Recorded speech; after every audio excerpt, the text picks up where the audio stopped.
Welcome back to Never Don't Ask with me, John Martin. And today we've got another station review, and we're the London Borough of Newham for Wanstead Park. Where we actually aren't at is Wanstead. This is pretty much Forest Gate. At the time of visiting, this is served by the Gospel Oak to Barking section of the London Overground, commonly known as the Goblin, but will be renamed as the Suffragette Line by the time this video comes out. The station is situated on a viaduct over the A114 Woodgrange Road. It consists of two side platforms. Heading east towards Barking, the next stop is Woodgrange Park, just under a mile away. Heading the other way, it's Leytonstone High Road, just over a mile away. I remember riding this service with my dad when I was a kid in the late 80s, and everything was getting the Network South East shiny rebrand. Electrification was a thing. And this was a clattery old diesel service where, as a passenger sitting near the front, you could see through the driver's cab as we passed through rickety stations. This was an unloved line, and you got the feeling the only reason it wasn't closed was that management forgot that it existed. The Tottenham and Forest Gate Railway opened in 1894 as a joint venture between the Midland Railway and the London and Tilbury and Southend Railway. So Courtney Warner, landowner in Walthamstow, was the backer of the line. That would not only help service his new development, but would allow the Midland to access the Thames ports on the London, Tilbury and Southend line. The viaduct that most of this section of the line was built upon required demolishing a lot of houses, and it caused local upset. Wanstead Park was opened when the line opened to passengers on 9th of July 1894. As well as local services, the line saw trains from a variety of termini, with Kentish Town, Gospel Oak, St Pancras and Moorgate all serving being the western termini, and trains not only going towards Barking, but Tilbury and Southend, as well as the branch to East Ham. The line also provided a vital freight link, something it still does today. In 1912, the Midland Railway took over the London, Tilbury and Southend, and in 1923, Midland became part of the London Midland of the Scottish Railway. The bulk of this huge company's railways were in the Midlands and northwest of the British Isles, and this little line provided the link with a random outlying line to the Essex coast. Nationalising the British rail network happened in 1948, and the line struggled on. It survived beaching, but its services were reduced, staffing was decreased, and the stations lost many of their facilities. Improvements to the line out of St Pancras saw the line's western terminus returning to being Gospel Oak. Moving to privatisation, the services were first part of North London Railways, then Silverlink. In 2000, the various 1980s slam door diesel units, which dated back to the 1950s, were replaced by the 1980 Sprinter units, which improved reliability. 2007 saw the line taken over by Transport for London as part of the London Overground system, which saw an increase in services and staff. 2010 saw a brand new fleet of Turbostar units and an increase in services. These trains lasted less than 10 years on the line, as the Goblin was electrified in early 2018, with new electric trains finally running from 2019.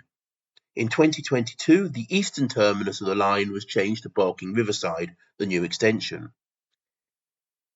Yes, this has been more history of the line than the station itself, but it's one of those stations that hasn't even had a name change or a freight yard. Mark for services? 4 out of 10. The service pattern here is simple. 4 trains an hour heading towards Gospel Oak, 4 heading towards Barking Riverside. Late evening, the service is reduced to 3 an hour. All services are from London Overground on their nice modern Class 710 electric trains. What there isn't is a direct connection to central London. The Goblin line is a line that links various suburbs rather than being a radial line. Not to worry, it's just a few minutes from another station where you can get direct trains to the centre of the metropolis. The Department of Transport classes this station as a Category E station, which is small and staffed. Generally, these stations have less than 250,000 passengers a year, But Wanstead Park for 23-24 had 998,360 entries and exits and 959 scheduled services a week. This ends up with an average of 20 passengers per service. And the most common destination from Wanstead Park is Black Horse Road. Marked for onward travel, 3 out of 5. This line is kind of good for linking other lines, but only kind of, as many of the stations close to stations on other lines without actually being full interchanges. Here, Wanstead Park is just a few hundred metres along Woodgrange Road from Forest Gate Station on the Elizabeth line. Personally, I walked from Maryland Station, which is only about 10 minutes away. Bus services on the station from the station are the 58 that runs between East Ham and Walthamstow, the 308 between Clapton Pond and Wanstead, and the 333 that runs from here to the Thames Barrier. Marks for accessibility, 1 out of 10. This is a staff station. It has a public address system, and it has staff in the ticket office. However, it is a station that is high on a viaduct that only has step access to each platform, so it's completely inaccessible for people with mobility issues or using prams and pushchairs. Right in this script and checking the Network Rail site, it says this is step 3. But if you can spot a lift in this video, or even a sign for a lift, it's certainly not marked as step 3 on the TfL step 3 map, and since the website is misleading, I'm docking it a mark. Marked for station facilities, 3 out of 10. This station has basic facilities you'd expect. It has a staff ticket office.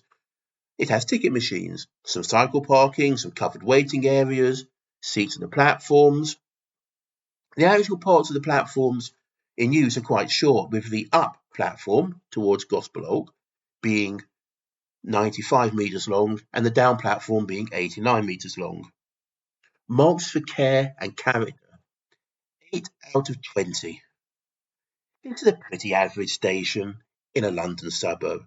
It's clean, it's staffed, they do the basic maintenance, but it's a bit bare bones. You walk up to the platform on a staircase that overlooks bits of local industry. It's not something that would hugely inspire me about safety late at night. With no overbridge, it's a bit isolating, although it must be stated there is CCTV here. Trains that serve the station are made up of 4-car units, and while the station for decades used to be served by 2-car set, there's a chunk of disused platform from when longer trains used to call. Catching a train on an early summer evening was nice enough to wait for 20 minutes while grabbing footage. There's always something nice about being able to look across the rooftops of the city. Marks for nearby things, 3 out of 10. This certainly isn't isolated. There are plenty of shops here. We're not that long a walk from the Olympic Park, and it's easier to hop on the Liz line to access that. But we need to talk about Wanstead Park itself. We've already established that we aren't in Wanstead, but we are nowhere near the park. We're fairly close to Wanstead Flats, which is the southernmost part of Epping Forest. However, Wanstead Park is the opposite side of the flats, over a mile away. If you want to visit the park itself, then take the Central Line to Wanstead or Redbridge. Overall, this is a fairly plain station with a frequent train service. The Overground branding gives it a modern feel, but in terms of accessibility, it is so far behind the times. It's also misleading. It's not in Wanstead, it's not near the park, and Network Rail claims step 3 access that just isn't there. As such, this gets 22 marks in total, which is 34% overall. Join me next time for another station.